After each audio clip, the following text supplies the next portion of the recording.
साईं बाबा ने भक्त की लाज रखी। ओम साईं राम। शिरडी की पावन धरती पर एक समय की बात है। सुबह की आरती के बाद धूप अभी अभी फैलनी शुरू हुई थी। मंदिर के प्रांगण में शांति थी, लेकिन उसी शांति के बीच एक भक्त का हृदय तूफान से घिरा हुआ था।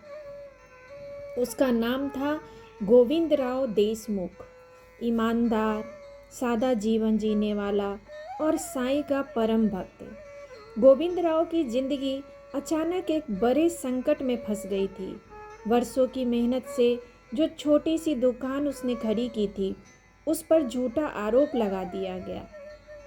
कुछ लोगों ने मिलकर उसके खिलाफ मामला बना लिया।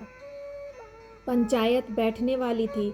अगर आरोप सिद्ध हो जाते तो न केवल उसकी रोजी रोटी छिन जाती, बल्कि समाज में उसकी इज्जत भी मिट्टी में मिल जाती। घर में बूढ़ी माँ, पत्नी और 2 छोटे बच्चे थे। सबकी आंखें उसी पर टिकी थी। उस रात गोविंदराव शिरडी पहुंचा। मंदिर बंद था। वह बाहर ही बैठ गया। आंसू थमने का नाम नहीं ले रहे थे। उसने कांपती आवाज में कहा, बाबा, मैंने किसी का बुरा नहीं किया।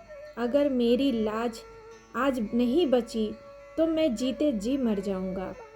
उसी समय भीतर से किसी ने आवाज दी, सब्र रख, सबूरी रख। गोविंदराव चौंक गया। यह वही वाणी थी जो उसने कई बार सुनी थी, साईं बाबा की वाणी। उसका मन कुछ शांत हुआ। वह वहीं सो गया।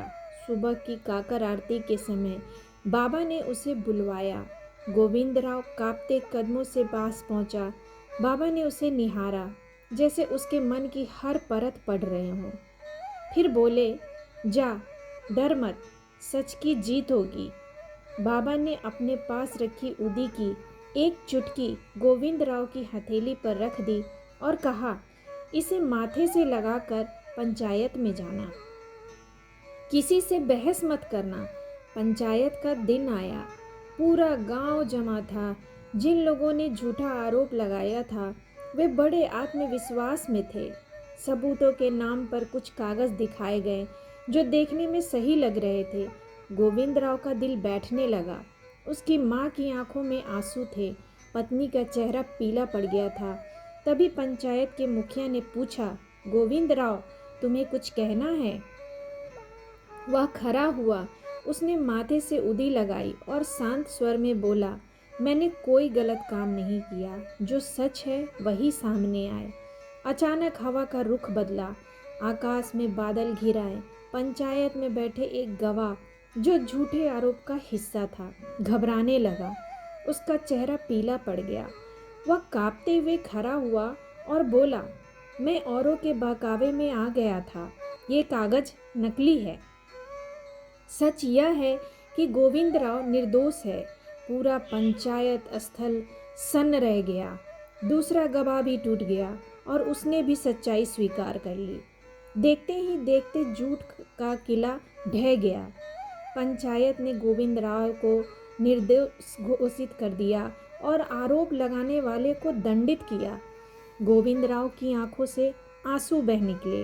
वह समझ गया, यह कोई संयोग नहीं था, यह बाबा की कृपा थी। उसकी लाज बाबा ने रख ली थी। वह सीधे शिरडी लौटा। मंदिर में बाबा के चरणों में गिर पड़ा। बाबा, आपने मेरी इज्जत बचा ली। बाबा मुस्कुराए, बोले, जो सच्चे मन से शरण में आता है, उसकी लाज में जिम्मेदारी हमेशा निभाता हूँ। मेरी जिम्मेदारी है उसकी लाज, उसकी जिम्मेदारी मेरी है। याद रख, श्रद्धा और सबूरी यही मेरा प्रसाद है। उस दिन के बाद गोविंदराव का जीवन बदल गया। उसकी दुकान पहले से भी ज़्यादा चलने लगी। वह हर गुरुवार शिरडी आता, ज़रूरतमंदों की मदद करता और यही कहता, मैं नहीं, सब बाबा ने किया। आज भी शिरडी में यह कथा श्रद्धालुओं के बीच सुनाई जाती है कि जब भक्त का मन सच्चा हो, नीयत साफ हो और विश्वास अडिग हो, तब साईं बाबा स्वयं आगे बढ़कर भक्त की लाज रखते हैं। जय साईं राम। मेरी भी आज यह कथा सुनाते सुनाते जिह्वा लड़खड़ा गई। बाबा हमेशा सच का साथ देते हैं। बाबा पे विश्वास रखिए।